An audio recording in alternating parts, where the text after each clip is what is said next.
Dominant Protector. Credit to the author. 2161-70. Ang mga pangalan po na nandito ay galing sa mga name generator. Kaya kung meron man pagkakatulad sa mga pangalan ng totoong tao o lugar, ito ay tunay na hindi sinasadya. Ito. Nahihiya si Sean, ngunit nagmamadali siyang iligtas ang kanyang kapatid, kaya walang kahihiyang nasabi lang niya, kung mapapagaling siya ng amo, napakalakas din ni Shelton. Narinig ko na ang bahay ni Chester ay tagasunod ng amo, ipinapangako ko na ang kamao ni Shelton ay mas malakas pa kaysa sa Iron Fist ni Chester. Oh, so kailangan ko pa siyang gamutin. So, gusto mo bang iligtas siya, o gusto mong maging boss ko? Tanong ni Terence, nalilibang. Pumili ng isa sa dalawa. Ako. Ang isip ni Sean ay umiikot habang pinag-iisipan niya ang tanong ni Terence. Mabilis niyang naintindihan ang ibig sabihin ni Terence. Sinusubukan siya ni Terence kung talagang gusto niyang maging boss niya, o kung gusto niyang gamitin ang pagkakataong ito para pagalingin si Shelton. Sa totoo lang, ang pagtawag kay Terence na boss ay isang spur of the moment na bagay para kay Sean, ngunit bigla niyang naalala ang kapangyarihan ng Hidden House Han. Dati napakahina ni Jepoy, ngunit ngayon ay bigla siyang naging Earth Class early phase, at mas malakas pa sa kanya. Naantig siya. At saka, hindi napigilan ni Shelton na lumapit kay Terence pagkatapos niyang sabihin iyon. Sino si Terence? Ito ay isang taong nagbigay ng sakit sa ulo ng napakaraming nakatagong bahay, elder at mga leader ng sekta. Kung ang Hidden House Pits ay lalapit sa kanya, sila ay lubhang dehado. Dagdag pa, ang Hidden House Pits at Hidden House Han ay magkaiba. Ang Hidden House Pits ay isang lumang noble house, at ayon sa mga panuntunang itinakda ng konseho, hindi nila maaaring labanan ang isa't isa sa labas. Kaya naman naisipan ng mga taong ito na gamitin ang Hidden House Summit para harapin ang Hidden House Han. Kahit ang Hidden House Han ay kailangang dumaan sa napakaraming problema, what more the Hidden House Pits? Ang pinakamahalagang bagay ay ang Hidden House Pits ay mayroon ding backer sa sinaunang antas. Ito ay isang kalamangan na mayroon sila sa Hidden House Han. Kahit na ang Hidden House na kayo at ang bahay New York ay gustong sirain ang Hidden House Pits, kailangan nilang isaalang-alang ang balanse ng mga benepisyo sa pagitan ng kanilang mga masters. Ang palasyo ng banal na kamao ay hindi dapat gawing trifle. Siyempre kikilalanin kita bilang boss ko. Pinag-isipan ni Sean ang mga bagay-bagay siya na ang kanyang amo, kaya ano ang dapat ipag-alala? Naku, pag-iisipan ko. Mag-oobserba ako saglit. Sabi ni Terence. Bago niya naunawaan ang totoong intensyon ng Hidden House Pits, hindi siya papayag ng ganoon kadali. Hindi niya tatanggapin ang sino mang gustong sumuko. Kung hindi sila nagpakita ng sinseridad, anong klaseng pagsuko iyon? Sige, salamat, Boss Terence. Sinamantala ni Sean ang sitwasyon at tinawag si Terence na, Boss Terence, kapag umalis ka kasama ang Hidden House Han mamaya, sasama ba kami sa Hidden House Pits? Oh! Ungol ni Terence, hindi na kailangan iyon dahil iyon ang kaso, huwag ilantad ang inyong mga sarili. May tiwala akong makakaalis ako sa pagkakataong ito, at matutulungan mo akong makakuha ng ilang impormasyon. Sige, papakinggan natin si Boss Terence. Ito ang aking numero ng telepono, sabi ni Sean. Kung malagay si Boss Terence sa anumang problema kapag siya ay nasa labas ng manor, tawagan mo lang ako, at tutulong tayo. Sige, sabi niya. Mahinang sagot ni Terence. Pagkatapos ibaba ang tawag, ini-save ni Terence ang numero ni Sean sa kanyang telepono bago bumaling kay Theodore at Jepoy. Sinabi sa amin ni Sean na noong umalis kami, hinabol kami ng Hidden House Hale at ng iba pang mga bahay. Boss, ano ang dapat nating gawin? Paputol-putol ding narinig ni Jepoy ang nilalaman ng tawag sa telepono. Itong si Sean, sinsero ba siya o hindi? Hindi pa ako sigurado, ngunit hindi ito mukhang peke. Humingi siya ng tulong sa akin tungkol sa usapin ni Shelton, at ang mga bahay na iyon ay, hindi kasing halaga ng buhay ni Shelton sa Hidden House Pits. Natatakot ako na totoo ito, ngunit ayos lang. Aalis tayo as usual mamaya. Hintayin mo lang ang mga order ko, sabi ni Terence. Oo, boss. Si Jepoy ay may bulag na tiwala kay Terence. Kung sinabi ni Terence na mayroon siyang paraan, dapat mayroon siyang paraan. Pagkatapos ng hapunan, pumunta sina Terence, Theodore, at Jepoy sa meeting room. Sa silid, maliban sa mga matatandang Hale, si Kuya York, si Kuya Ikaw, si Kuya Duran, si Kuya Pitts, at ang iba pang mga pinuno ay naroon din. Gayunpaman, wala doon si Elder Fuller at Miguel, malinaw na hindi interesado dito. Si Elder Pitts, sa kabilang banda, ay patuloy na magiging isang especially iya. Old Master Hale, nandito kami para dumaan sa procedure. Aalis kami mamayang gabi. Sabi ni Theodore. Hehe, Old Master Han, hindi ka natitira ng ilang araw pa. Magalang na tanong ng ama ni Ivan. Hindi, nakatira kami sa lungsod ng Stonegate. Nakita na namin ang lahat ng sikat na lugar, kaya hindi kami pupunta.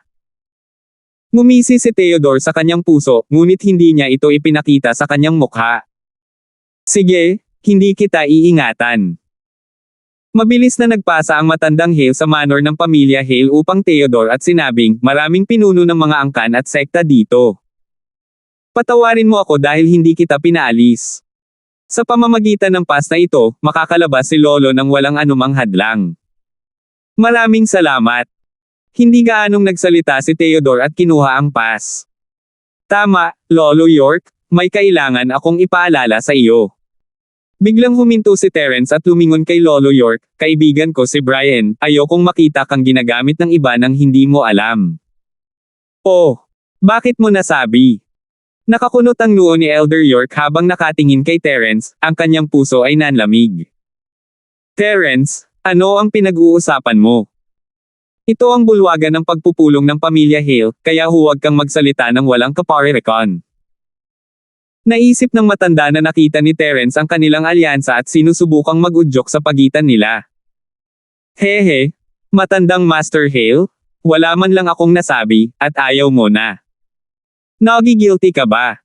Elder York, gusto mo bang malaman kung nasaan ang Chi Gathering Peel? Bahagyang ngumiti si Terence. Ano? Chi Gathering Peel. Nanlamig ang mukha ni Elder York. Terence, ano ang ibig mong sabihin dyan? Hindi ba nasa kamay mo ang tableta? Mayroon akong Chi Gathering Peel, ngunit nakain ko na ito. Nagkibit balikat si Terence, imposibleng makuha mo ang Chi Gathering Peel ko, pero dalawa ang nasa puntod. Isa para sa akin at isa para kay Boss York. Para naman kay Boss York. Gusto mo bang malaman kung saan ito nagpunta? Ano? May dalawa. Saan? Nanlaki ang mga mata ni Lolo York. Terence, ano ang sinasabi mo? Tapos na ang Hidden House Summit, tapos ka na sa live procedures, hindi ka welcome dito.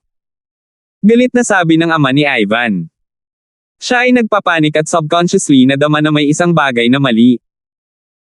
Sinabi ni Terence ang isang bagay na ganoon sa oras na tulad nito malamang ay may alam siya, at halata kung sino ang kanyang pinupuntirya. Paanong hindi matatakot si Lolo Hal? 2162. Haha, Kuya York, matalino kang tao. Nung sinabi ko ito, sino ang pinaka-excited at abnormal, hindi mo ba masasabi?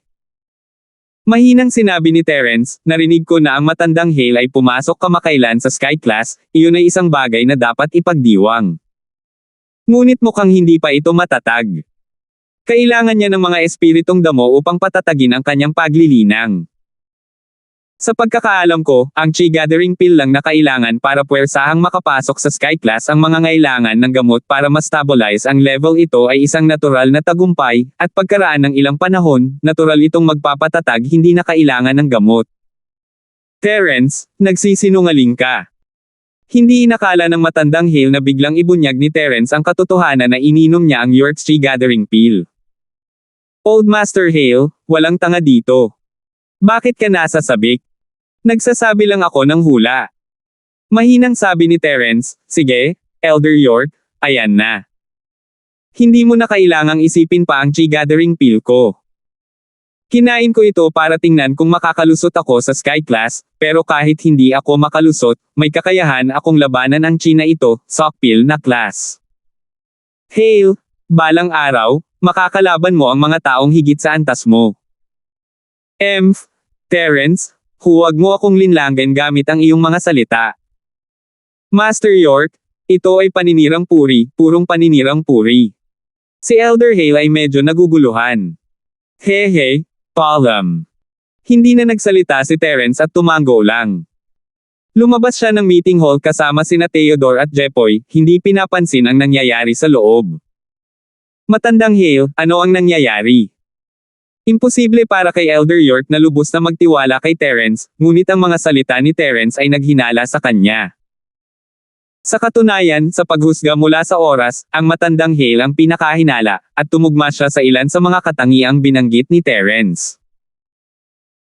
Hindi siya maniniwala na natural siyang nakalusot. Pagkatapos ng lahat, ang natural na paglusot ay hindi nangangailangan ng gamot para patatagin ito, kakailanganin lang ng oras. Paggamit ng gamot ay magiging masama, ngunit may isang sitwasyon lamang kung saan kailangang gumamit ng gamot, at iyon ay ang Chi Gathering Pill. Ito ay dahil pagkatapos makapasok sa Sky Class na may Chi Gathering Pills, hindi na ma-absorb ng isa ang espiritual na Chi ng langit at lupa upang linangin. Tanging ang mga halamang gamot lamang ang makapagpapatatag sa kaharian, at sa pamamagitan lamang ng patuloy na pagkuha ng mga likas na kayamanan ay maaaring magpatuloy sa pag-level up ang isa. Isa rin ito sa mga disadvantage ng Chi Gathering Pills. Ngunit kahit na ganoon, nawalan ng pag-asa si Alfred na makalusot sa Sky Class, at galit pa rin siya. Kailangan niyang humingi ng paliwanag. Elder York, kami ay biyenan, paano ka magtitiwala sa isang tagalabas? Alam ng matandang master na si Hale na nalantad na ang bagay na iyon at kaya lang niyang subukan ang lahat para ibalik ang mga bagay-bagay. Kinasusuklaman niya itong si Terence. Bakit kailangan niyang sabihin ito ngayon? Magdadala lang siya ng mga tao para pigilan si Terence, at nangyari ito. Hoy, matandang Master Hale, ang isang prangka na tao ay hindi gumagamit ng mga insinuasyon. Kung ito ay totoo, ito ay totoo. Kung ito ay hindi, ito ay hindi. Huwag subukang magpakatanga. Kailangan mo bang dalhin ko si Hugh dito ngayon? Malamig na sabi ni Kuya York. Ito. Nag-aalala si Old Master Hale. Ano ang dapat harapin?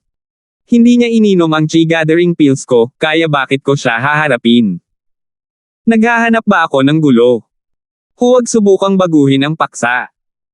Talagang nagalit si Elder York kung ang tableta ay talagang ininom ni Kuya Hale, kung gayon siya ay talagang malilinlang.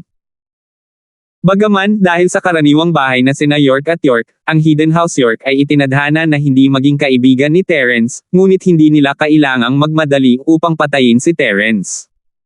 Sa paghahambing, ang lokasyon ng Chi Gathering Pill ay mas mahalaga. Ako. Kuya York, pag-usapan natin ito, biyenan naman tayo. Pinagpapawisan ng matandang Hale. Alam niya ngayong nalantad na ang lahat, hindi na niya ito magagawang ilihim kung pupunta siya kay Sicilion. Pero kung umamin siya, hindi ba ibig sabihin ay putulin na niya ang lahat ng ugnayan niya sa bahay ni York? Kaya pagkatapos ng ilang pag-iisip, nagpasya siyang ibahin ang paksa pabalik kay Terence. Elder York, hindi na natin hahabulin si Terence.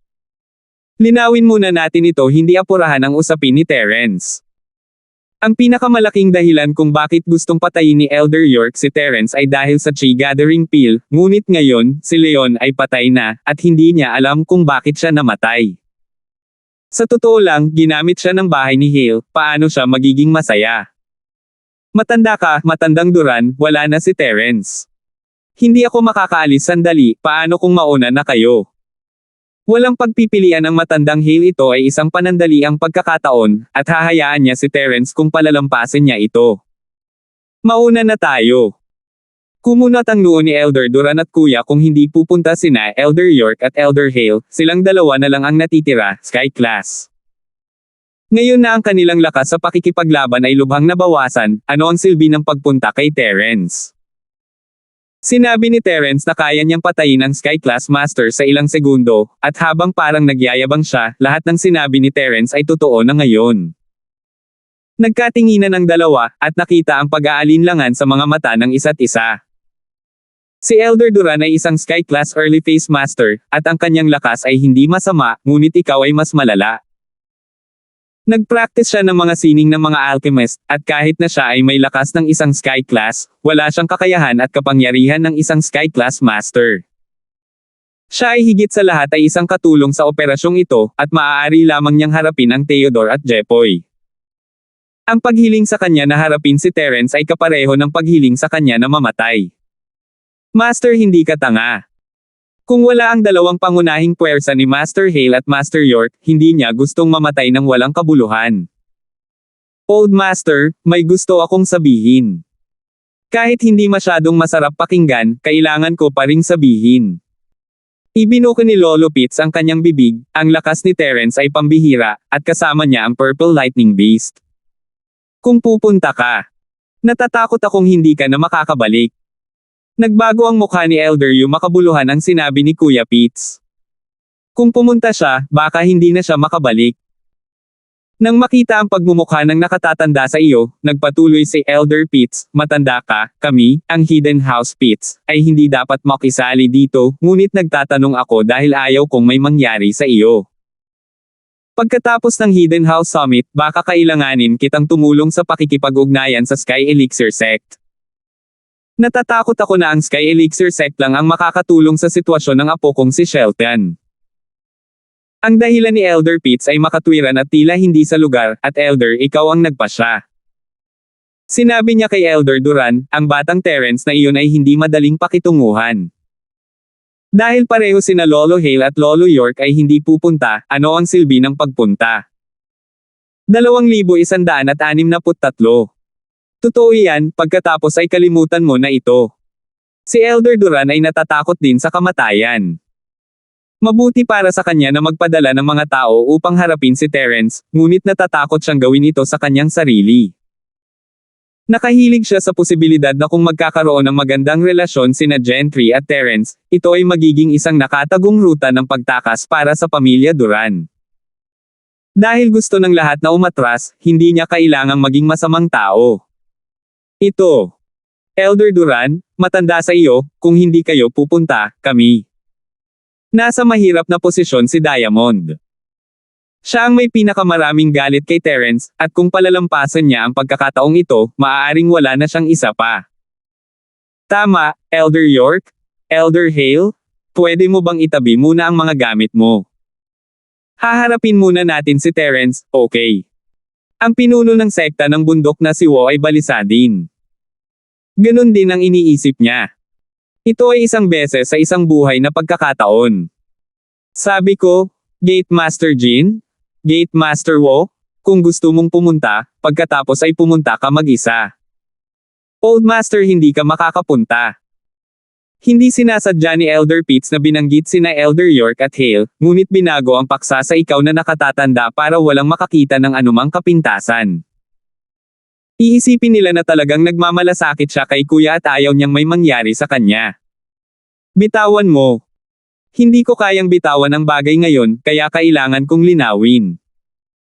Paano kung bigyan mo ako ng Chi Gathering Pill?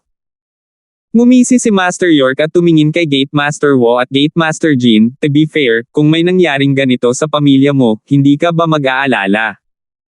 May mood ka pa bang mag-aral ng ibang bagay? Ito. Nagkatinginan si Gate Master Jin at Gate Master Wo na may mapait na ngiti. Alam talaga nitong si Terence kung paano maghanap ng pagkakataon.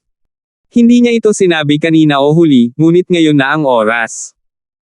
Ang atensyon ni Elder York ay ganap na nalipat kay Elder Hale, at ayaw niyang isipin ang tungkol kay Terence. Ito ang naglagay sa kanila sa isang mahirap na posisyon. Old Master Hale, aaminin mo ba ito o hindi? Ikinonekta ni Elder York ang mga tuldok at naramdaman na may mali kay Kuya Hale. Hindi niya masisisi si Terence sa pagsasabi niyan dahil napakaraming kahulugan nito. Master York, please calm down. Ito. Hindi alam ni Elder Hale kung paano ito ipapaliwanag, hindi niya alam kung ano ang gagawin, at alam niyang hindi ito pababayaan ni Master York kung hindi niya ito linawin. Pag-uusapan natin si Terence mamaya, ang Chi Gathering Pill ang ating pangunahing prioridad ngayon. Kinawayan ni Master York ang kanyang kamay at sumimangot, dapat linawin ang bagay na ito. Pareho silang walang ibang pagpipilian, nagplano na silang sabay na salakayin si Terence, ngunit sinong mag-aakalang mangyayari ito? AI? Sect Master Golden Gate? Mukhang walang pupunta. May balak ka rin bang sumuko? Walang choice ang Gate Master Wo kundi tumingin sa brilyante at magtanong. Ano ang magagawa ko kung hindi ako sumuko? Walang magawa ang Golden Gate Lord. Mayroon akong ideya na maaari nating subukan. Pero medyo delikado.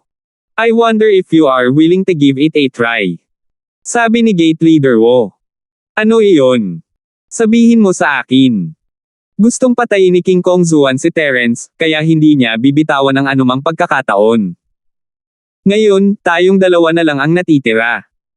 Hindi tayo maaaring kumilos ng padalos-dalos, maaari lamang tayong gumamit ng karunungan. Mamaya, ikaw at ako ay aalis sa manor at pigilan si Terence. Magpapanggap akong sasabihin na pinaalis ko ang Purple Lightning Beast, at pagkatapos ay sasamantalahin ko ang pagkakataong kumbansihin ang halimaw na tulungan tayo. Habang kinukumbinsi ko ang halimaw, kailangan mo lang mag-ingat at siguraduhin hindi ako aatake ni Terence. Hanggat makukumbansi ko ang Purple Lightning Beast, wala tayong dapat gawin at hayaan na lang natin itong tulungan tayo. Sa laban nito kay Terence, maaari tayong maupo at tamasahin ang mga bunga ng kanyang pagpapagal. Maaari mong subukan ang pamamaraang ito. Matapos pakinggan ang plano ni Gate Master Wo, naramdaman ni Diamond na hindi ito delikado at maaaring subukan, kaya sinabi niya, kung gayon, umalis na tayo, kung sakaling makatakas si Terence. Hindi masama. Tumango din si Gate Master Wo. Mabilis na lumabas ang dalawa sa meeting hall at sabay na lumipad palabas ng manor. Pinagmasdan ng matandang Pitts ang pag-alis ng dalawa na may malamig na ngiti sa labi. Hanggat walang gagawin ang Sky Class Masters, ang dalawang ito ay walang magagawa, kaya hindi siya nag-alala. Si Terence, Jepoy, at Theodore ay lumabas ng meeting hall at bumalik sa kanilang pansamantalang tirahan. Dinala niya sa parking lot ang Purple Lightning Beast at sumakay sa Mercedes-Benz S600 na dati nilang pinupuntahan dito. Masyadong malaki ang Purple Lightning Beast at hindi makasakay sa sasakyan, pero kasing bilis ng hangin, kaya hindi naging problema sa kanya ang sumunod sa sasakyan. Higit pa rito, oras na ng gabi, at ang Purple Lightning Beast ay mukhang isang malaking kabayo mula sa labas. Hindi ito makakaakit ng labis na atensyon. Umalis sila sa manor ng Pamilya Hale at dumating sa pribadong kalsada sa harap ng manor ng Pamilya Hale. Hindi na sila nakalakad ng malayo bago nakaharang sa unahan ng kalsada. Kumunat ang noo ni Terence. Gumawa nga sila ng isang hakbang, ngunit ang kanyang paglipat ay hindi nakamit ang nais na epekto. Hindi nag-away ang dalawa. Gayunpaman, hiniling ni Terence kay Jepoy na ihinto ang sasakyan. Tumingin siya sa dalawang tao sa likod ng roadblock at ngumiti. Ang dalawang taong ito ang hindi gaanong nagbabanta. Ang isa ay pinuno ng sekta ng Bundok ng Gan, wow, at ang isa pa ay ang Diamond ng sekta ng Golden Bell. Maganda ang mood ng dalawang sektang masters. Gabi na, bakit hindi mo kami paalisin dito sa halip na magpahinga? Bumaba si Terence sa sasakyan at tumingin sa dalawa sa harapan niya. Tama, nandito kami para paalisin siya. Nakahanap na ng dahilan ang Gate Master Wo. Ang Purple Lightning Beast na ito ay ang Guardian Spirit Beast ng ating Chen Mountain Sect. Bagamat aalis ito sa iyo ngayon, ang ating relasyon ay napakalalim. Hindi ba ako pwedeng pumunta dito para magpaalam? Ipadala ang Purple Lightning Beast. Tumigil si Terence at sumimangot. Hindi niya alam kung ano ang iniisip nitong pinuno ng gate. Kung sasabihin niyang pipigilan siya at papatayin, paniniwalaan siya ni Terence, ngunit magpaalam sa Purple Lightning Beast. Bakit parang kakaiba ang tunog nito? Tama, matagal na tayong magkakilala, pero nasabi ko na kahit anong mangyari sa Purple Lightning Beast ay sarili nitong problema. Dahil pinili ka nito at babalik sa iyo, dapat na akong magpaalam dito, tama ba? Tumango si Gate Master Wo at sinabing, "Oh, kung gayon ay kukunin ko na narito ka upang paalisin ako." Ano ang tungkol sa iyo, Golden Gate Lord? Hindi kaya narito ka rin upang magpaalam? Tanong ni Terence habang nakatingin sa brilyante. 2164. Ako. Ang pinuno ng sekta na si Golden Gate ay nag-alinlangan, hindi inaasahan na tatanungin siya ni Terence. Wala silang planong isama ang kanyang brilyante sa plano ni Bale, ngunit mabilis na nag-react si Diamond at tumango, nandito ako kasama ang pinuno ng Gate Wo. Ang Purple Lightning Beast na ito ay kasama ni Terence, ang bagong master nito. Kung gusto mong gamitin ang Purple Lightning Beast laban sa pinuno ng Gatewall, gagamitin ko ang aking Golden Bell Shield para harangan ito para sa iyo. Medyo natahimik si Terence, may sakripisyo ka talaga. Sige, magpaalam na kayo. Nagmamadali ako. Sige, sige. Nakita ng pinuno ng gate na si Terence ay sumang-ayon ng walang anumang hinala at labis siyang natuwa. Mabilis siyang naglakad patungo sa gilid ng Purple Lightning Beast at hininaan ang boses, "Purple Lightning Beast, bakit ka aalis kasama si Terence? Ano ang ipinangako niya sa iyo? Paano ito, sumama ka sa akin, at bibigyan kita ng tableta ng sekta?" Isipin mo, ang isang tableta ay katumbas ng isang buong taon ng paglilinang. Paano ito ibibigay kay Terence, kung ipagkanulo mo? Matapos marinig ng Purple Lightning Beast ang mga salita ng pinuno ng Gatewall, tamad nitong itinaas ang ulo at binigyan siya ng masamang tingin. Pagkatapos ay umungol ito sa kanya, roar. Maaaring hindi maintindihan ng iba, ngunit magagawa ng pinuno ng gate. Ito ay dahil hindi sumang-ayon ang Purple Lightning Beast. Kaya naman, kinagat niya ang kanyang mga ngipin at dinagdagan ang mga pusta, na nagsasabing, "Dalawa, paano ang 2 spirit pills?" Umuungol. Ang Purple Lightning Beast ay naiinip na. Kung gusto mong magpaalam, pagkatapos ay magpaalam ka. Bakit ka nagsasayang ng oras? Masasabi nitong narito si Gate Master Wo para magpaalam, ngunit sa katunayan, narito siya upang mag-udyok ng isang paghihimagsik. Noong una, ang Purple Lightning Beast ay gustong magpaalam sa Gate Master Wo bilang paggalang sa katotohanang matagal na silang magkakilala. Gayunpaman, hindi nito inaasahan na ang taong ito ay may masamang intensyon. Wala man lang siyang balak na pansinin ito. Tumalikod siya at diretsyong itinutok ang kanyang puwitan sa Gate Master Wo. Sa isang malakas na putok, umutot siya ng malakas, diretsyong niyanig ang Gate Master Wo at naging dahilan para mahulog siya 3 metro ang layo. Haha! Hindi napigilan ni Jepoy na tumawa ng malakas. Boss, kakaiba talaga ang paraan ng pamamaalam ng pinuno ng gate na ito. Umutot talaga ang Purple Lightning Beast. Natagpuan din ito ni Terence na medyo nakakatawa. Nahulaan na niya kung ano ang ginagawa ng pinuno ng gate sa pamamagitan ng pagtingin sa kanyang palihim na mukha.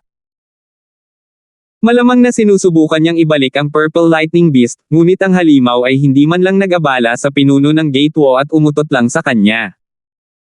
Namula ang mukha ng pinuno ng Gatewall dahil sa gulat, ngunit hindi siya nang ahas na sigawan ang hayop. Matitiis lang niya ito, ngunit alam niya na ang Purple Lightning Beast ay determinadong umalis kasama si Terence. Hindi niya alam kung ano ang ibinigay ni Terence para hindi na nito kailanganin ang mga table tasks. Bagamat ayaw sumuko ng pinuno ng Gatewall, wala siyang magagawa. Alam niyang babala sa kanya ang utot ng Purple Lightning Beast. Kung hindi niya alam kung ano ang mabuti para sa kanya, ang naghihintay sa kanya ay hindi isang umutot, ngunit isang koko.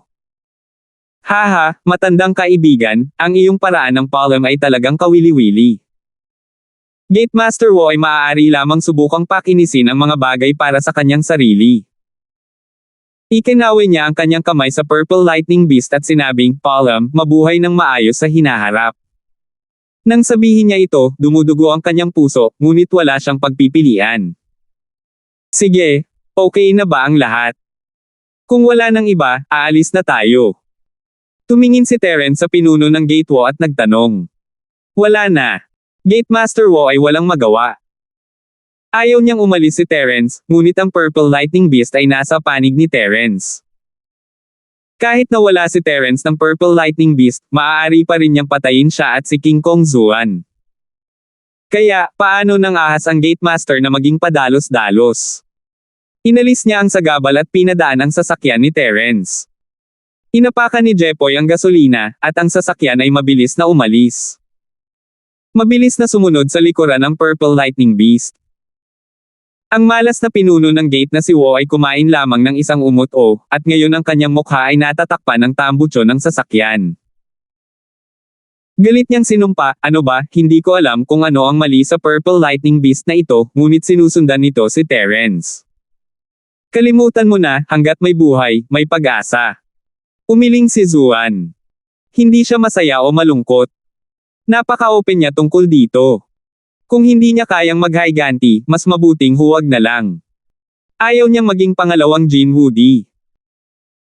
Ang pinakamahusay na paraan ngayon ay ang bumalik at magsanay ng husto, humanap ng pagkakataong makalusot, at itaas ang kanyang lakas bago pumunta kay Terence para sa gulo.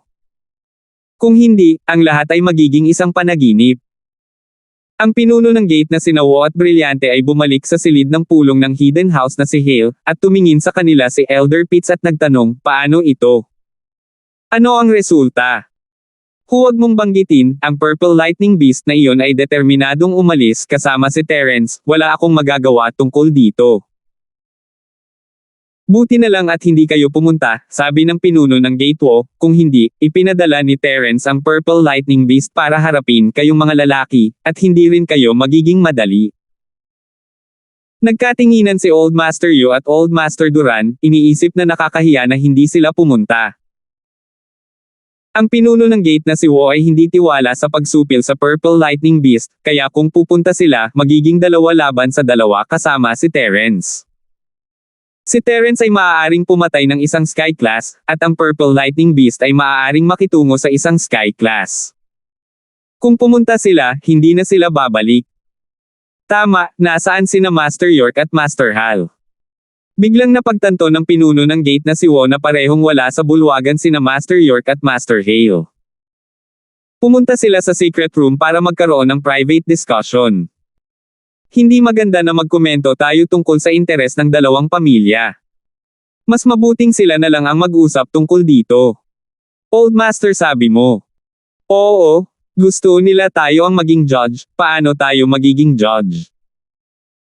Hintayin natin na sila mismo ang makaisip nito, sabi ni Elder Duran. Dahil nakabalik na ang Gate Master Wo at Gate Master Jin, babalik ako. Nag-aalala ako sa apo ko, kaya hindi na ako magstay pa. Tumayo si Lolo Pitts. Okay, pagkatapos ay bumalik din tayo sa tingin ko kung si Master York at Master Hale ay hindi makagawa ng conclusion ngayong gabi, maghihintay tayo sa wala. Old Master, tumango ka.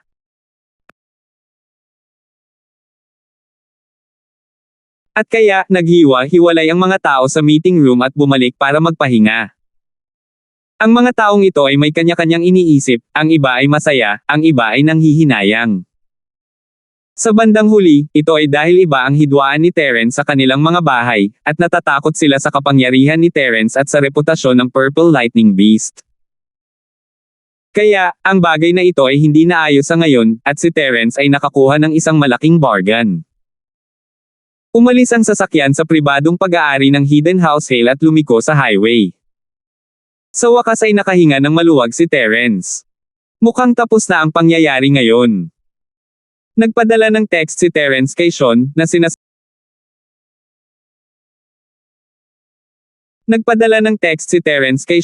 sinasabi sa kanya na ligtas siya. Malaki ang pasasalamat niya sa paalala ni Sean, kung hindi dahil kay Sean, hindi mahuhulaan ni Terence ang sitwasyon ng ganoon katumpak, at maaaring kailanganin niyang ihayag ang lokasyon ng Hidden House York Chi Gathering Field kapag lumipat sila. 2165.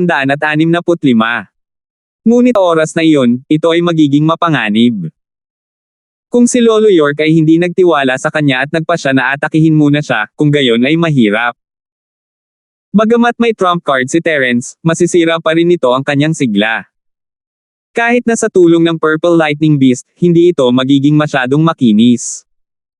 Ito ay dahil noong umalis si Terence sa manor, nakakompress na siya ng purong energy bomb. Sinimulan na niya itong i-compress noon, at hanggang ngayon, hindi pa rin niya ito nilalabas. Ito ang isa pang trump card ni Terence. Isang Chi Gathering Pill, isang Chi Bomb, at isang Purple Lightning Beast. Kung hindi siya may ahon ng tatlong ito sa panganib, nangangahulugan ito na masyadong mahina si Terence. Ang totoong bomba ng enerhiya ay hindi dapat gamitin kung maaari. Ang ganitong uri ng bagay ay mawawalan ng misteryo kapag ginamit ng labis. Kapag hindi talaga ito magagamit, maaari itong magamit upang manalo sa pamamagitan ng sorpresa. Boss, ano ang gustong gawin ng Gate Master Wo at Gate Master Jin? Nakahinga rin ng maluwag si Jepoy. Lihim siyang natutuwa na nakatakas siya sa panganib sa pagkakataong ito. Gayunpaman, hindi niya naintindihan kung ano ang mga trick na nilaro ni Master Jin at Gate Master Wo sa huli. Gusto ng Gate Master Wo na gawing depekto ang mga espiritong hayop at ang brilyante ang kanyang katulong. Gayunpaman, hindi siya nagtagumpay. Ganun lang kasimple. Paliwanag ni Terence. Kaya ganyan. Alam kong wala silang magandang intensyon. Tama, boss. Ano ang chi gathering pill na sinasabi mo sa nakatatandang York ng hidden house na si York? Ininom mo ang kanilang chi gathering pills. Haha, hindi, ganito.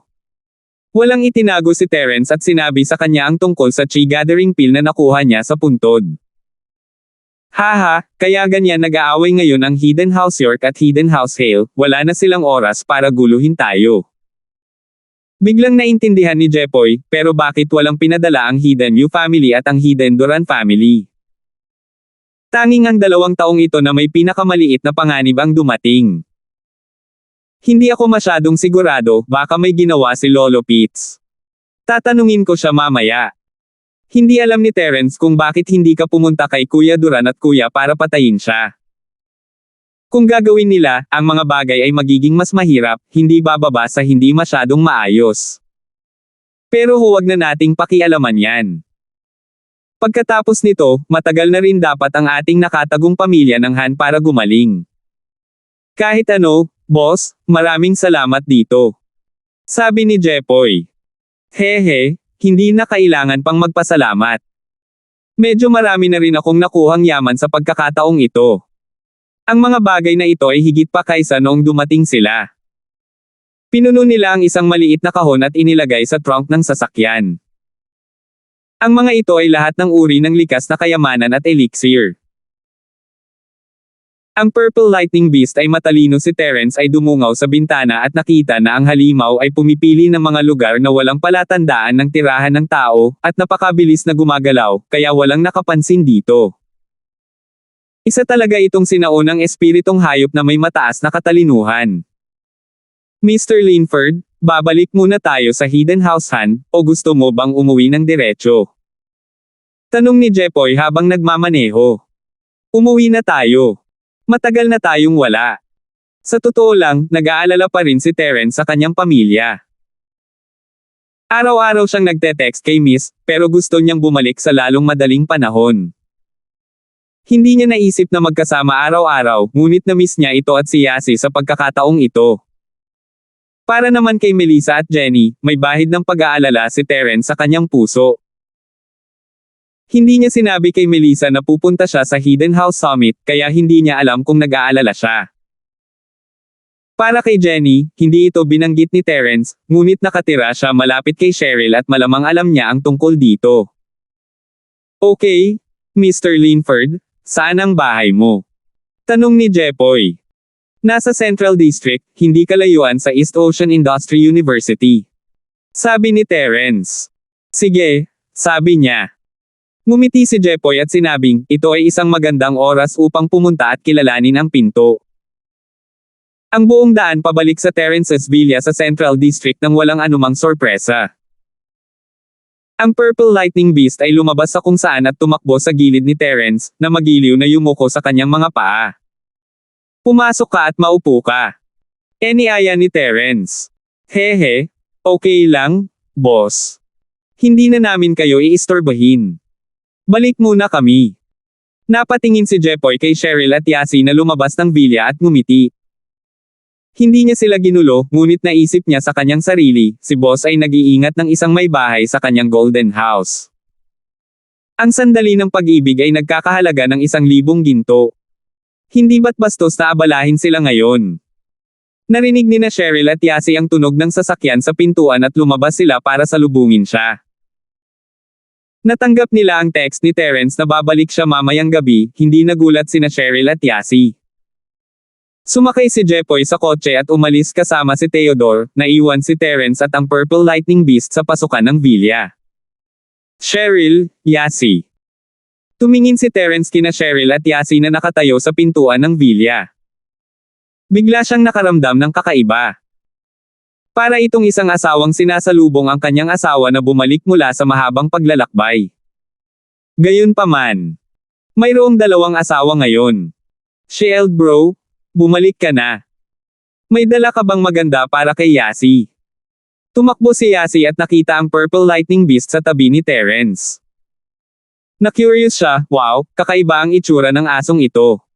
May sungay pa nga sa ulo. Mixed breed ba? Umuungol. Ang Purple Lightning Beast ay malapit kay Terence, ngunit hindi iyon nangangahulugan na malapit ito sa ibang tao. Masasabi nito na ang taong ito ay may malalim na relasyon kay Terence, ngunit paano ito makakatiis na sinisiraan ng ganito, na tinatawag itong isang malaking aso at isang magkahalong lahi. At kaya, bigla siyang umungol hindi lamang para ipakita ang kanyang kawalang kasiyahan, kundi para takutin si Yasi ng kaunti, para kumilos siya. F***sake. Bobo kang aso, nagpapanggap ka pa. Nainis din si Yasi. Ibinalik ka ni Shield bro, kaya dapat ikaw ang kanyang munting espiritong hayop. How dare you show off sa harap ko? General Wilson, lumabas ka. Ang maliit na asawa ni Shield bro ay binyo-bully ng aso. Sigaw ni Yasi. Woof! Woof! Woof! Isang itim na anino ang biglang lumitaw mula sa likod ng vilya, at sa tabi nito ay isang cute na maliit na baboy. Umuungol. Nanlaki ang mga mata ng Purple Lightning Beast nang makita nito ang dalawang Mystic Late Phase Peak Spirit Beast na nakatayo sa magkabilang gilid ng Yasi, pinuprotektahan ang amo nito. Napatulala ang halimaw. Woof! Woof! Woof! GG. Pinandilatan ni na General Wilson at Skybolt Pig ang Purple Lightning Beast, nagtatanong kung gusto nitong bugbugin. Naglakas loob pa rin siyang i-bully si Yasi. Roar roar. Awkward na tumawa ang Purple Lightning Beast, ibig sabihin nagbibiro lang ito. Sa wakas alam na ng lalaking ito kung bakit napakasama ng batang babae na ito *SS. Naglakas loob pa siyang tawagin itong sirang aso. Kung ikukumpara sa dalawang spirit beast na ito, siya talaga ang pinakabasura. Kung hindi ito masira, sino ang gagawin? Dapat malaman ng isa na ang hierarchy sa pagitan ng mga espiritong hayop ay ang pinakamahigpit. 2166. Kahit na ang Purple Lightning Beast ay makakalaban sa isang Sky Class early phase na tao, hindi ito nang ahas na magpakita ng kaunting kawalang galang sa isang espiritong hayop na mas mataas ang antas. Ito ang batas at tuntunin ng lahat ng bagay sa kalikasan. Natagpuan ito ni Terence na medyo nakakatawa ang Purple Lightning Beast na ito ay kumikilos na parang ayaw nitong sumuko sa ganito at iyon, at ngayon ay naging tagasunod na ito sa harap ng pangkalahatang Wilson at Skybolt na baboy. Parang lahat ng bagay ay may kahinaan. Sirang aso, hindi ka pa rin basta-basta makakahol sa pagkakataong ito. Inilagay ni Yasi ang kanyang mga kamay sa kanyang baywang at buong pagmamalaking tumingin sa Purple Lightning Beast. Roar roar. Tumawa ang Purple Lightning Beast, ngunit hindi ito masaya. Ang stupid dog ay napakasamang pangalan, maaari ba itong palitan ng mas mahusay? Ngunit hindi nito maintindihan ang kanilang sinasabi, kaya't nakatitig lamang ito sa Skybolt na baboy at General Wilson ng may pagsusumamo na tingin.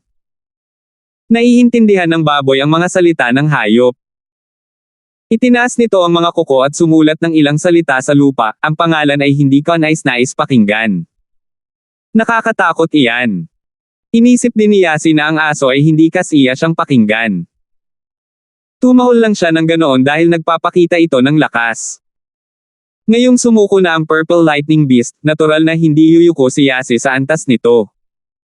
Ito ay tinatawag na Purple Lightning Wind Thunder Beast, ngunit ang pangalan ay medyo mahaba. Paano kung maliit na hangin? Sabi ni Terence. Little thing. Magandang pangalan iyon.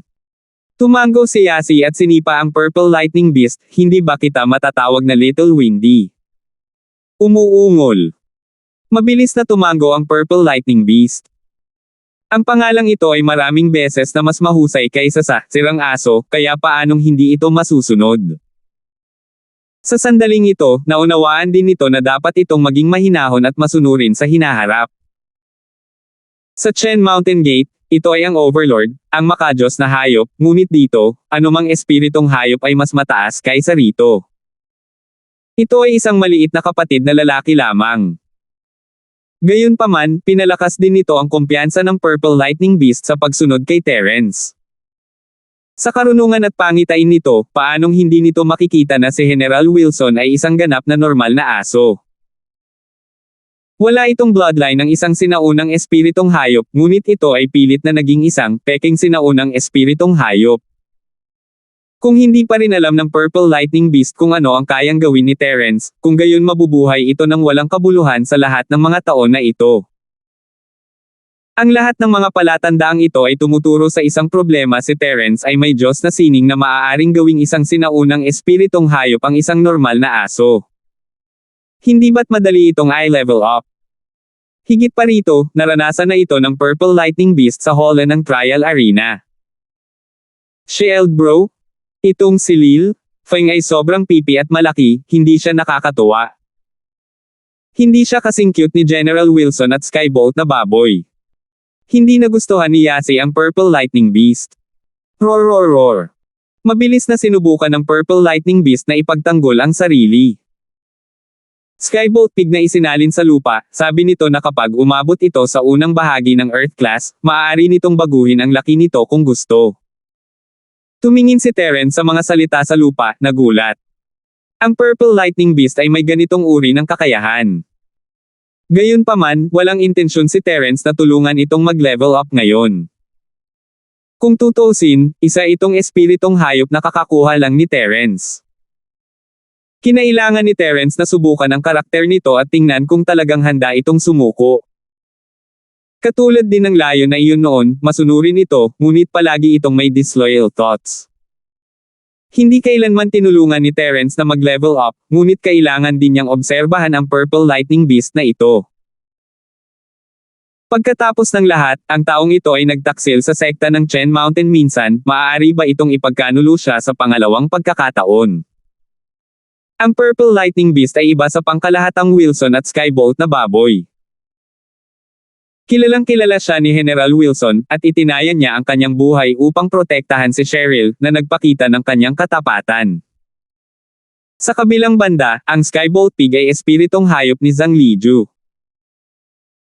Pagkamatay ni Zhang Liju, namana ni Terence ang legacy ni Zhang Liju, kaya kahit sundan siya ng Skybolt pig dito, hindi siya nito ipagkanulo at pupunta sa ibang lugar. Oobserbahan kita sa loob ng ilang oras upang makita kung talagang tapat ka sa akin. Pagkatapos, iisipin ko kung mapapabuti ko pa ba ang iyong lakas o hindi at kung gaano ito mapapabuti. Sabi ni Terence habang nakatingin sa Purple Lightning Beast. Umuungol. Mabilis na tumango ang Purple Lightning Beast. Alam nitong hindi mapigilan ni Terence na mag-level up ngayon. Nagkaroon ng proseso ang lahat, at si General Wilson at Skybolt pig ay matagal nang kasama ni Terence. Ito ang unang pagkakataon dito, kaya paano magiging mabait si Terence dito kung hindi ito magpapakitang gilas? Hindi ito nagmamadali sa katalinuhan nito, masasabi nitong hindi pa ito pinagkakatiwalaan ni Terence, at kailangan muna nitong makipag-ayos kay General Wilson at Skybolt pig para makuha ang tiwala ni Terence. Pagkatapos lamang malaman ang tungkol sa personalidad ni Terence, maaari nitong mapataas ang antas ni Terence. General Wilson, dalhin ito sa iyong likod bahay at hayaan itong manatili doon. Inutusan ni Terence si General Wilson. Sa likod bahay ng Villa, nagtayo si Terence ng isang lugar para tirahan ng mga espiritong hayop. Si General Wilson at Skybolt pig ay naninirahan doon ngayon, at kahit na ang Purple Lightning Beast ay maaaring manirahan doon, ito ay magiging medyo masikip. Binalak ni Terence na palawakin ito kapag may oras siya, ngunit sa ngayon, hahayaan niya silang manirahan doon. Woof! Woof! Woof!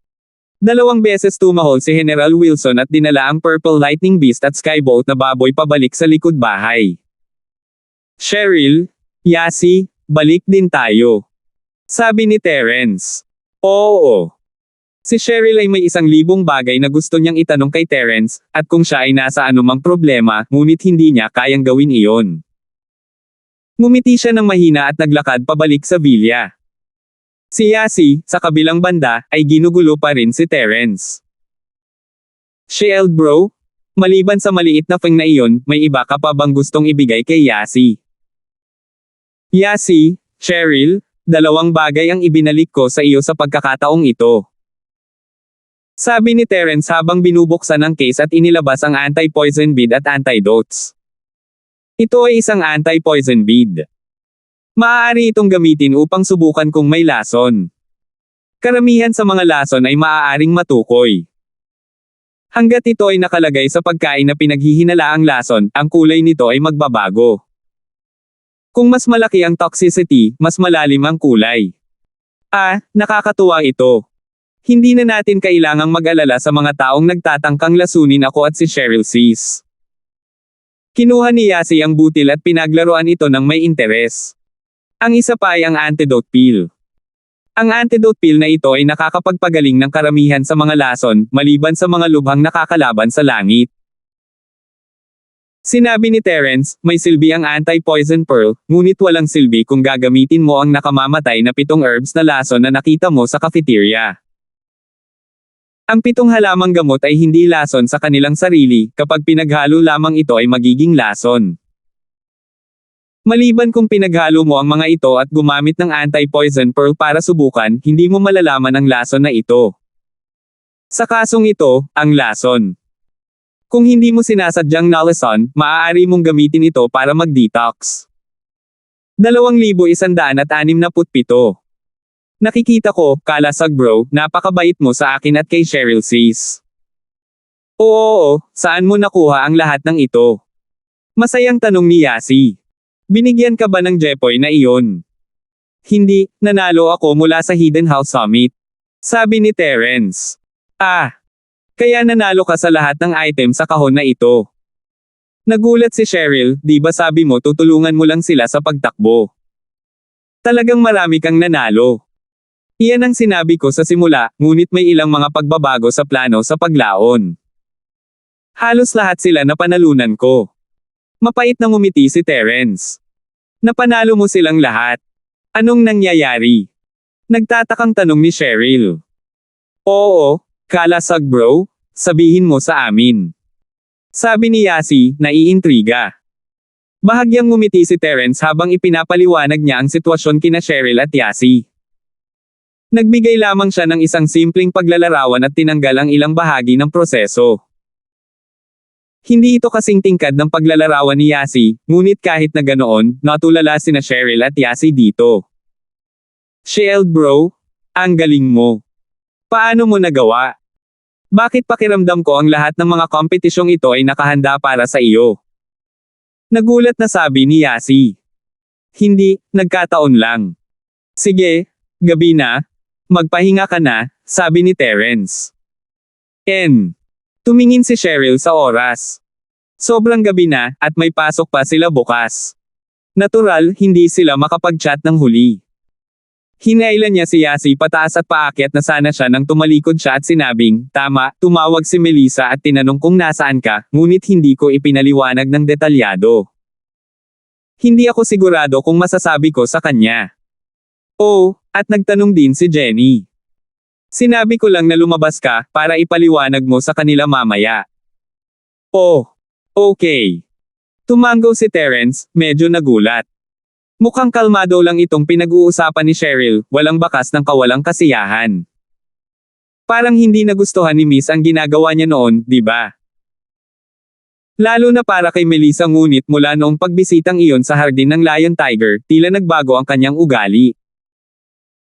Walang ibang sinabi si Cheryl habang umaakyat, ngunit nang makarating sila sa ikalawang palapag, hininaan ni Yasi ang kanyang boses, Cheryl sis, mukhang interesado rin si Jenny kay Shield bro. Sa kanilang dalawa, sino ang mas gusto mong maging pangunahing asawa ni Shield bro? Kung sino man ang piliin niya, bakit kailangan kong mag-alala ng sobra? Ayos lang basta maganda ang ugali niya. Mahinang sabi ni Cheryl. Sa tingin ko si Melissa ay isang mabait na tao, ngunit siya ay medyo matalino. Si Jenny, sa kabilang banda, ay medyo pipi, ngunit hindi rin siya ganoon kagago. Hindi madaling pumili sa dalawa. Sagot ni Yasi. Wala ka na ba talagang magandang gawin? Bakit ka nag-aalala? Hinampis ni Cheryl si Yasi sa ulo. Bakit hindi mo na lang siya akyatin at palitan mo siya? Hindi ba maliit kang asawa? Ako ang magiging pangunahing asawa pagkatapos mag-level up. Ako. Tila natukso si Yasi, ngunit umiling siya, palagay ko papasa ako. Napakaraming bagay na dapat gawin bilang pangunahing asawa. Masyadong magulo at hindi sikat. Ang pangalawang asawa ay mas mahusay. Bakit hindi mo kunin, Cheryl? Wala akong pag-uusapan sa iyo. Matutulog na ako. Humikab si Cheryl at naglakad papunta sa kwarto. Napabuntong hininga si Yasi, mapait ang mukha ng maabyutin niya ang lalaki. Cheryl sis, wait for me. Tiningnan ni Terence ang oras, hindi makatutuhanang makipag-ugnayan kay Melissa at Jenny ngayon. Mas mabuti pang magkita na lang siya bukas. Bumalik siya sa kanyang silid at naligo bago inayos ang kanyang mga ninakaw. Pagkatapos ay binuksan niya ang kanyang computer at nagsimulang mag-aral ng Scientific Arts of Refinement na pinagsama-sama ni Jenny. Naging abala siya sa kanyang pagsasanay, kaya wala siyang oras upang pag-aralan ang mga bagay na ito. Ngayong nakalusot na siya sa Earth Class Mid-Phase, hindi na siya makakalusot muli sa maikling panahon, kaya gusto niyang huminahon at mag-aral ng alchemy. Maswerte lang si Terence sa kompetisyon sa pagkakataong ito. Kung ang hidden house ay hindi ka masyadong kainahinala at hindi itinaas ang kinakailangan sa ikatlong antas, maaaring nanalo na sila. Ngunit ang hindi alam kung paano gumawa ng elixir ay palaging isang kahinaan. Sa pag-alala sa kanyang pangako sa batong Candy Girl, huminahon si Terence at sinimulang pawiin ang apoy ayon sa pamamaraan ni Jenny. Kailangan niyang aminin na si Jenny ay isang henyo. Gumamit siya ng modernong gamot at ilan sa mga formula ng pisika sa sining ng pagpino ng elixir fire, at binago niya ang sining ni Zhang Lijiu ng pagpino ng elixir fire sa isang maikli at makapangyarihan. Sinundan ni Terence ang chant ni Jenny at madaling nakabuo ng level 1 peel fire, mas mabilis pa kaysa dati. Ngunit nang sinubukan niyang baguhin ang apoy at temperatura, isang bagay na nagpaiyak sa kanya, ang apoy ng tableta ay muling namatay.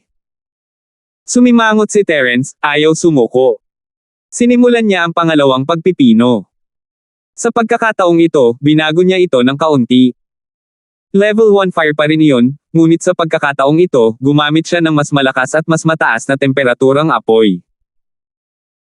Ngunit ang ikinagulat ni Terence ay ang parehong bagay ang nangyari sa pagkakataong ito, at ang tindi ng apoy ay napakatatag. Natugunan din ng temperatura ang mga kinakailangan ni Terence. Kaya naman, sinubukan ni Terence na ibaba ang temperatura ng refinement fire, ngunit sa pagkakataong ito, ito ay isang trahedya din. Ang refinement fire ay napatay sa sandaling binabaan ni Terence ang temperatura. Sa dalawang beses na ito, ang apoy ay namatay ng walang anumang babala, na parang ang chi ni Terence ay medyo mahina pagkatapos gamitin ito. Kung dahan-dahan niya itong iikot, hindi ito magiging problema, ngunit sa sandaling nagbago siya ng paraan at bilis, ang apoy ay mawawala. Bumilis man o bumagal, lumakas o humina, hindi ito uubra.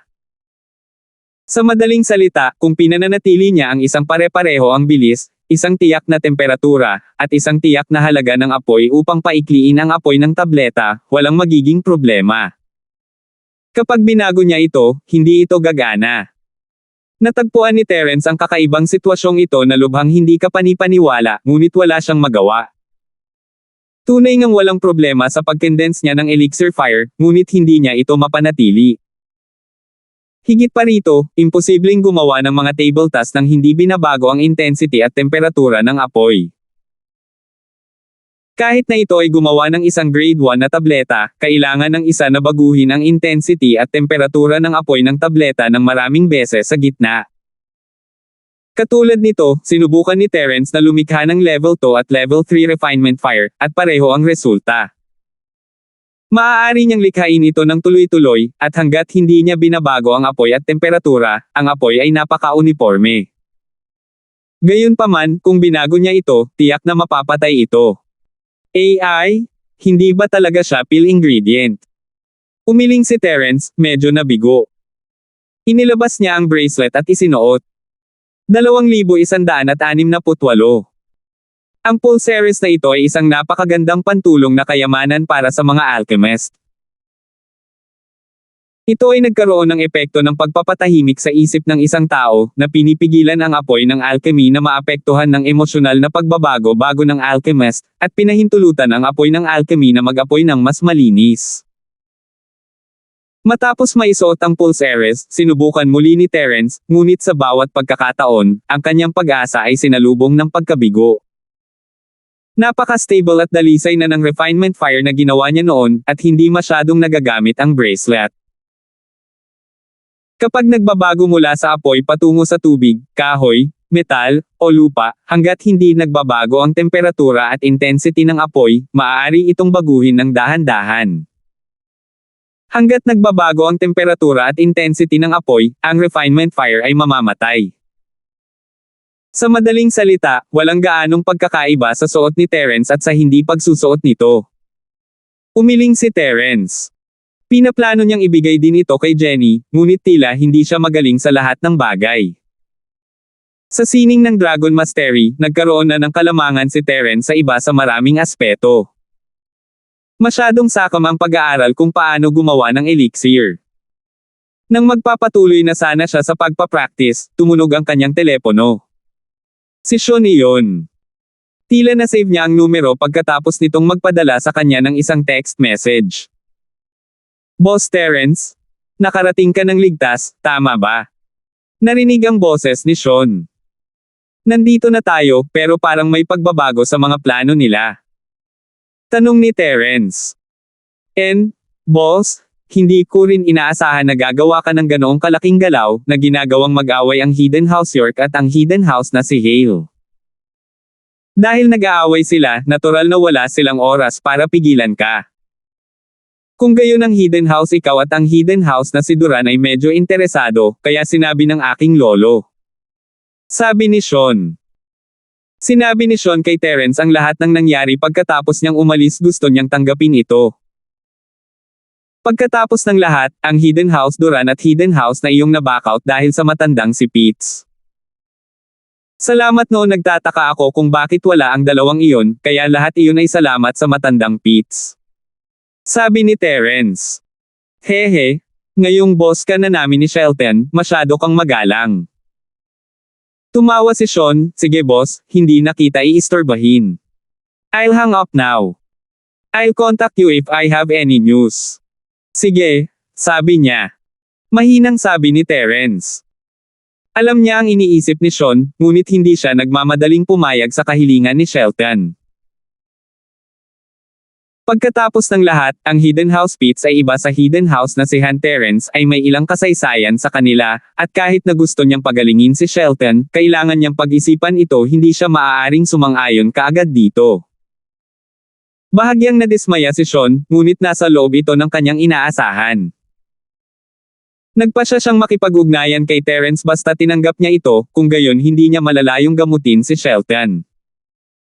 Pagkatapos ibaba ang telepono, nagsimulang magsanay si Terence. Tahimik ang gabi, at kinaumagahan, lumabas si Terence sa kanyang kwarto na nakakaramdam ng panibago. Pupunta na sana siya sa kusina para magluto ng almusal nang makita niya ang araw ni Lola. Naalala niyang hindi na niya kailangan pang maghanda ng almusal. Late na siyang nakabalik kagabi, malamang na natutulog na si Lola Son, at nakalimutan ni Terence ang kanyang pag-iral. Lola Son, kailangan mo ba ng tulong? Tanong ni Terence. Hindi na kailangan, malapit na akong matapos. Mr. Linford, bumalik ka na. Nakangiting sabi ni Lola Son. Oo, bumalik ka na. Magluto ka muna. Pupunta ako sa tabi at yayain si Jenny at ang iba pa na pumunta at kumain ng sabay.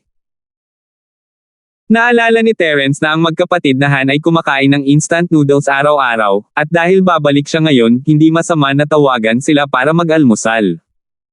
Ayos lang. Si Jenny ay pumupunta dito para mag-almusal araw-araw sa nakalipas na 2 araw. Tumunog ang doorbell nang matapos ni Lola Araw ang kanyang pangungusap. Gusto siyang tanungin ni Terence kung bakit siya nandito para mag-almusal, ngunit nauna siyang buksan ang pinto. Gaya ng inaasahan, humikab si Jenny habang naglalakad, kalahating malay, at nabangga si Terence na may dong, ang kanyang dibdib ay nasa ibabaw ng. Terence kuya. Agad na nagising si Jenny mula sa kanyang panaginip, dilat ang kanyang mga mata habang nagtatakang tumingin kay Terence, bumalik ka na. Oo. Bumalik na siya. Lumunok si Terence.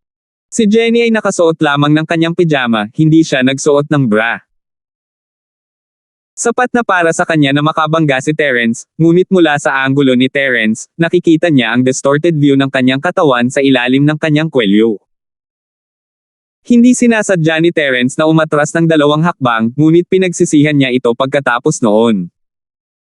Tulala pa rin si Jenny, na parang hindi niya namalaya na sinamantala siya ni Terence.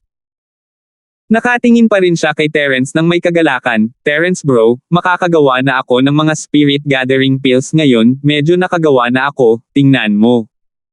Nakalimutan kong dalhin, kukunin ko to pagbalik ko. Hinawakan ni Jenny ang mga damit sa kanyang katawan at napagtantong suot pa rin niya ang kanyang pijama. Uuwi na sana siya para kunin sila. Hindi, kain muna tayo. Mamaya na tayo mag-usap. Tuwang-tuwa si Terence na marinig na matagumpay na nakagawa si Jenny ng first class na tableta, ang Essence Gathering Pill. Kahit na ang Essence Gathering Pill ay hindi masyadong kapaki-pakinabang kay Terence, maaari itong gamitin bilang regalo. Kung ayaw ni Terence na tulungang personal na madagdagan ang kanyang lakas, maaari niyang ibigay ito sa kanya, at maaari rin niyang gamitin ito upang ipagpalit sa ilang kayamanan. Oh, okay. Tumango si Jenny. Nga pala, Jenny, bakit dito ka nag-aalmusal? Ngayon lang naalala ni Terence. Hindi kita nakita noong pumasok ako sa paaralan sa umaga, kaya hinanap kita kinabukasan. Cheryl sis asked me to have breakfast with them. Tumango si Jenny. Cheryl. Nagulat si Terence at magsasalita na sana nang bumaba sina Cheryl at Yasi at nakita si Jenny sa pintuan. Jenny, nandito ka. Cheryl sis, Yasi. Magalang na binati sila ni Jenny.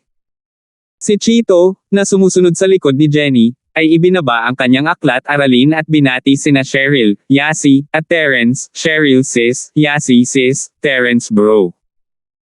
Sa oras na ito, naghain din ng pagkain si Lola Son, at naupo ang lahat para mag-almusal. Terence bro, bakit ka umalis ng napakaraming araw? Hindi mo man lang sinabi kay Jenny sa kabutihang palad, sinabi sa akin ni Cheryl sis na malayo ang biyahe mo, o baka nag-alala si Jenny hanggang sa mamatay. Sabi ni Jenny. Oo, lumabas ako para tumulong sa isang tao. Ngunit nakakuha ako ng ilang magagandang bagay, sabi ni Terence, para sa iyo ito. Dahil doon, inilabas ni Terence ang bangle para sa kanya. Galing ba ito kay Terence bro? Napakaganda. Kukunin na sana ito ni Jenny nang huminto siya at tumingin kina Cheryl at Yasi, nahihiya. Terence bro, may dala ka bang mabuti para kina Cheryl at Yasi? 2,169. Naibigay ko na sa kanila. Para sa'yo ito. Hindi nila kailangan. Napakurap si Terence. Hindi niya akalain na ang babaeng tulad ni Jenny ay makakapag-isip tungkol sa nararamdaman ng ibang tao. O sige, kukunin ko na. Kinuha ni Jenny ang jade bangle at inilagay sa kamay niya. Bigla siyang nakaramdam ng komportableng init. Ito ay isang mainit na jade. Ang mga mata ni Jenny ay kumislap sa gulat. Ito ay talagang isang magandang kayamanan.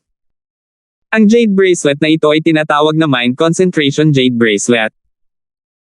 Ito ay may napakagandang auxiliary effect para sa mga alchemist. Tamang-tama ito para sa iyo. Paliwanag ni Terence.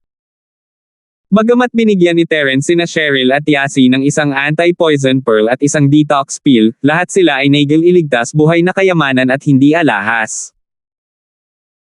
Medyo hindi komportable si Cheryl nang makita niyang nagbibigay si Terence ng alahas kay Jenny, ngunit nang marinig niya na ito ay para sa pandagdag na layunin sa alchemy, bigla niyang naintindihan. Ganun ba? Mukhang maganda. Terence bro, mag-aaral akong mabuti. Napakabait mo sa akin, masasabi kong maganda ang bracelet na ito. Magsikap ka.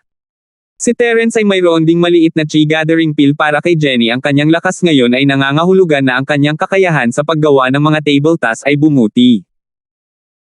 Kapag nakagawa na siya ng mga third class na table tasks, maaari siyang makipagpalitan ng Rock Candy Girl at maibalik si Trixie. Pagkatapos mag-almusal, ang grupo ay nagmaneho papunta sa paaralan. Si Cheryl ang nagmamaneho noon, at ngayon si Terence ang nagmamaneho. Pagkatapos nilang maghiwalay sa parking lot, naglakad sina Terence at Jenny patungo sa biology building. Hindi gaanong nagtanong si Jenny tungkol sa pagkawala ni Terence, ngunit nagsimulang magsalita tungkol sa kanyang elixir refinement. Terence bro? Ito ang essence gathering pill na ginawa ni Jenny, tingnan mo. Dahil doon, naglabas siya ng isang maliit na kahon mula sa kanyang bag at ibinigay ito kay Terence. Kinuha ni Terence ang kahon, nagulat. Bagaman ang mga sangkap para sa spirit gathering pill na ito ay medyo karaniwan, ang mga ito ay napakamahal din. Hindi sila matatagpuan sa mga ordinaryong botika. Nakuha mo talaga ang mga ito. Oo, ang pamilya ni Jenny ay mayroon ding negosyong may kinalaman sa gamot. Maaari silang bumili ng ilang pambihirang halamang gamot. Hiningi ito ni Jenny sa kanyang pamilya, sabi ni Jenny. 10. Tiningnan ni Terence ang mga table tasks sa kahon, nagulat. Ang bawat isa ay bilog at puno, at bawat isa sa kanila ay higit sa 70% dalisay. Ayon sa mga personal na tala ni Liju, lahat sila ay mga top class na first class na table tasks. Ang parehong spirit gathering pill, ngunit ang antas at lakas ng The Alchemist ay iba, at ang kalidad ng pill na pinino ay hindi pareho. Kung mas mataas ang kalidad, mas malaki ang epekto. Ang pagkain ng isa sa mga superior grade na spirit gathering pill na ito ay katumbas ng pagkain ng 2 middle grade spirit gathering pills at 4 na inferior grade spirit gathering pills. Gayunpaman, kahit na ang isang golden class level 3 alchemist ay maaaring hindi makagawa ng high grade na spirit gathering pill. Ang mga spirit gathering pills na nakuha niya mula sa mga sinaunang guho ng Hidden Hand family ay medium grade spirit gathering pills lamang. Ang mga pills na ginawa mo Pancho ay karaniwang low grade spirit gathering pills. Kaya, talagang gumawa si Jenny ng mataas na kalidad na tableta, na labis na ikinagulat ni Terence. Jenny, ilang materyales ang nasayang mo para gawin itong 10 spirit gathering pills? Mga basurang materyales. Napakurap-kurap si Jenny, ang malaki at puno ng tubig niyang mga mata ay nakatingin kay Terence sa kahihiyan. Napakamahal ng mga sangkap na ito. Bagamat mayaman ang pamilya ni Jenny, hindi niya kayang sayangin ang mga ito. Ngunit si Jenny ay naging maingat na at nagsayang pa rin ng 2 set ng sangkap. Sinasabi mo na gumamit ka lang ng 12 set ng mga sangkap para gumawa ng 10 spirit gathering pills. Napaawang ang bibig ni Terence. Muling tumama sa kanyang kumpiyansa ang balitang ito. Hindi, gumamit lang ako ng kaunti sa 8 bahagi ng mga sangkap.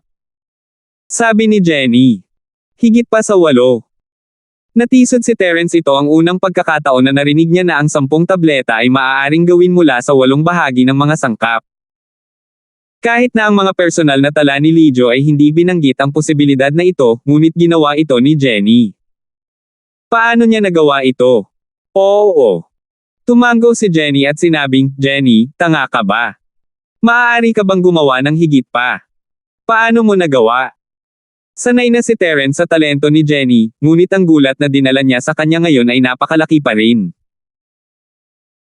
Pinag-aralan ni Jenny ang pill formula ng spirit gathering pill, pagkatapos ay gumawa ng functional curve na may oras, temperatura, at fire intensity sa pill formula. Pagkatapos ay gumawa si Jenny ng marka sa bilis at paraan ng paggamit ng chi cultivation method para sa bawat temperatura at tindi ng apoy. Pagkatapos, sinunod ko ang mga tagubilin sa pag-andar at nagsimulang bumuo ng apoy ayon sa oras. Alam mo, Terence bro, medyo tanga ako, at ang aking pang-anim na pandama ay medyo masama. Hindi ko maramdaman ang mga pagbabago sa hurno, kaya maaari ko lamang gamitin ang pamamaraang ito upang mahigpit na sundin ang recipe. Sa kabutihang palad, ang aking formula ay lubhang kapaki-pakinabang, at matagumpay akong nakagawa ng isang spirit gathering. Gumagana rin ito. Huminga ng malalim si Terence.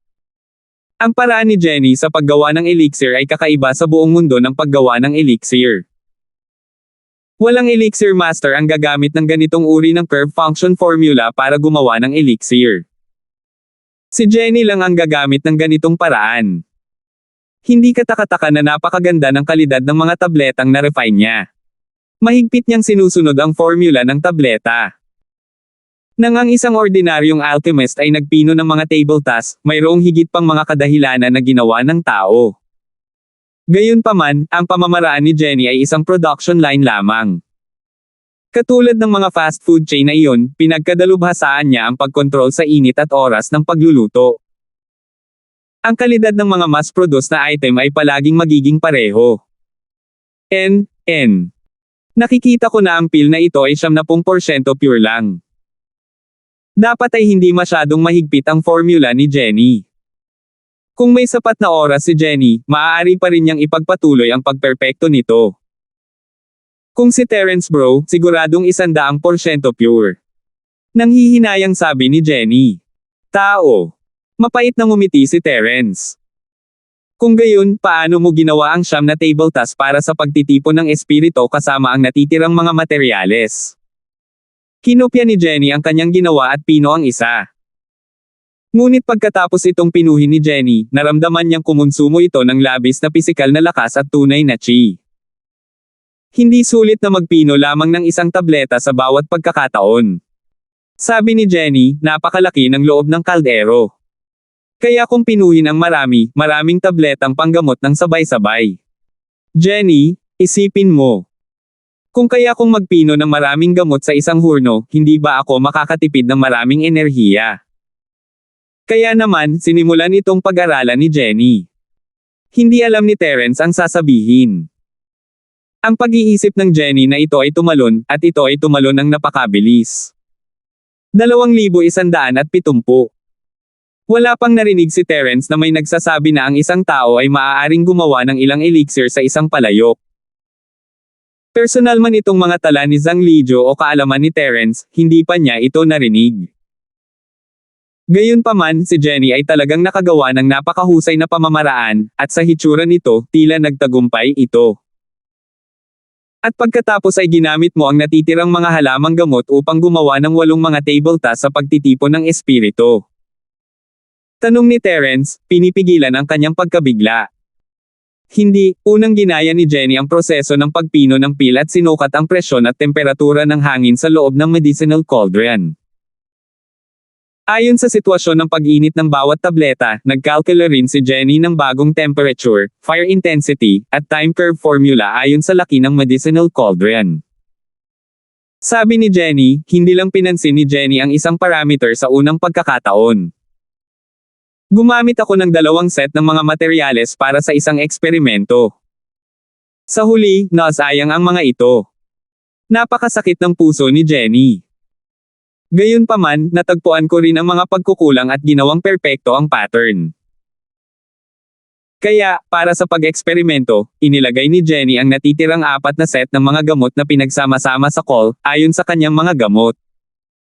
Sa bagong perpektong curve formula ng matagumpay ang pagpino, nalaman ni Jenny na mayroon talagang 8 spirit gathering pill sa medicinal cauldron. Ang 4 na hanay ng mga sangkap ay maaaring gumawa ng 8 mga table tasks sa pagtitipon ng espiritu.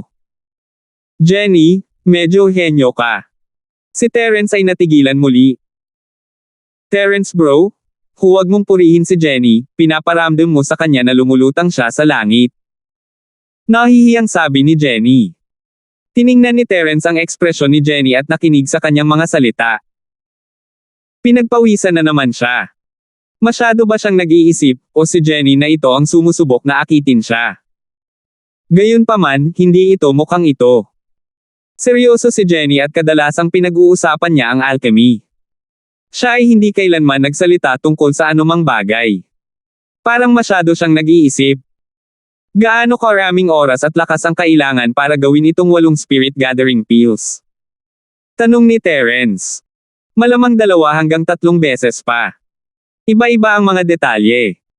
May formula ako dito, pwede bang tingnan mo, Terence bro? Hindi ko ito titingnan. Ang formula ni Jenny ay katangi-tangi, ngunit ito ay walang silbi kay Terence. Hindi siya marunong gumawa ng pills. Apat na hanay ng mga sangkap para makagawa ng 8 chi gathering pills, ano ang teorya sa likod nito? Napabuntong hininga si Terence. Hindi ako masyadong sigurado. Gayunpaman, kapag pinipino ang isang chi gathering pill, may matitirang basura sa ilalim ng kaldero. Sa palagay ko ang ilan sa mga basura ay ginamit o sa iba pang dahilan ng ang apat na bahagi ay pinagsama-sama. Hindi mo ari ni Jenny. Sabi ni Jenny. Sige, itago mo lang ito sa sarili mo. Huwag mo nang sabihin kahit kanino ang tungkol dito. Alam ni Terence kung ano ang mangyayari kung malalaman ito ng mga tao. Hindi niya maaaring hayaang malaman ng sino man ang tungkol dito bago siya magkaroon ng kapangyarihang protektahan ito. Maaari siyang mahuli para sa pagsasaliksik. Oo, sasabihin ko kay Terence bro. Walang sinabi si Jenny kay Ate Cheryl, Yasi, o sa nakababatang kapatid ko, sagot ni Jenny. Mabuti yan. Dapat lagi kang mag-iingat. Sabi ni Terence. Pumasok ang dalawa sa silid-aralan habang nag-uusap sila, at nagulat si Terence, mas nauna pa sa kanya si Pancho. May kinakausap siya sa kanyang dalawang alipors, at isang kislap ng puot ang bumungad sa mga mata ni Pancho nang makita niyang pumasok si Terence, ngunit hindi siya nang ahas na gumawa ng gulo para kay Terence sa publiko. Dahil ang lalaki ay hindi naghahanap ng gulo, si Terence ay hindi nag-abala sa kanya at naglakad pabalik sa kanyang upuan. Young Master, nandito si Terence, sa tingin mo magagalit si Boss Bale. Tumawa at tuwang-tuwa ang lalaking may dilaw na buhok. Mahirap sabihin, ngunit pinakaayaw ni Boss Bale ang paglaktaw ng mga klase ng walang dahilan. Nandito ako para sa Hidden House Summit, at may lehitimong dahilan ako para gawin iyon. Si Terence naman, ay narito upang tulungan ang Hidden House han malamang na mapag-alitan siya sigurado. Sabi ni Pancho. Mabuti kung hayaan siyang malas. Mas mabuting mawala ang pabor ni Boss Bale. Sa oras na iyon, hindi ko siya tuturuan ng alchemy, ngunit tuturuan kita ng alchemy kay Young Master. Sabi ng lalaking dilaw ang buhok. Ang galing. Ang kanang Pancho ay tumango at sinabi. Naroon din si Melissa, halos araw-araw ay maaga siyang pumapasok sa klase, tahimik na nakaupo sa kanyang upuan at nagbabasa. Nang maglakad papalapit sa kanya si Terence ay napagtanto niyang may tao sa tabi niya. Itinaas niya ang kanyang ulo at kumurap nang makita niya si Terence, isang kislap ng kagalakan sa kanyang mga mata, ngunit itinago niya itong mabuti. Terence, bumalik ka na. Sinabi ni Jenny na naglakbay ka ng mahabang panahon. Ang tono ni Melissa ay kalmado, ngunit ang kanyang puso ay tumibok na parang USA sa mga headlight. Oo, tinulungan ko ang isang kaibigan. Hindi ko yun pinag-isipan ng ganoon katagal, sabi ni Terence, hindi kita binati. Pasensya na kung pinag-alala kita. Hindi naman. Namula si Melissa. Ako lang. Nagpapakita ng pag-aalala mula sa isang normal na kaibigan. Haha. Ngumiti si Terence ngunit hindi tumugon. Hindi niya alam kung paano sasagutin iyon. Kakaiba ang relasyon niya kay Melissa, maganda ang impresyon nila sa isa't isa, pero malayo sila sa parehong oras. Pagkatapos lamang nalaman ni Terence na ang pabango ni Melissa ay kapaki-pakinabang sa kanyang paglilinang na gusto niyang panatilihin siya para sa kanyang sarili. Kaya lang, ang pag-iisip na ito ay medyo makasarili at hindi malinis, kaya't sisikapin ni Terence ang kanyang makakaya na kontrolin ito kung minsan. Ito ang mga tala nitong mga nakaraang araw, hindi ka dumating. Itinulak ni Melissa ang kanyang mga tala kay Terence at mahinang sinabi. Oh! Salamat, kinuha ni Terence ang notebook mula sa mga kamay ni Melissa, nagulat. Ang kaalamang medikal ni Boss Bale ay isang hininga ng sariwang hangin para kay Terence, kaya binigyan niya ng espesyal na atensyon ang mga klase ni Boss Bale. Dahil si Melissa ay nagtala, tiningnan ito ni Terence ng mabuti, ngunit nang baklatin niya ito, napagtanto niya na ang mga tala ni Melissa ay malinaw na mas detalyado kaysa karaniwan noong mga araw na wala siya. Marahil ito ay para sa kanyang kapakanan, at si Terence ay medyo naantig. Hindi nagtagal, oras na para sa klase, at pumasok si Boss Bale. Sinulyapan niya si Terence, ngunit hindi nagsalita. Nilingon kanya Pancho, tama Pancho, lumiban ka sa klase ng napakaraming araw ng walang dahilan. Wala ka bang gustong sabihin? Teacher Bale, ako.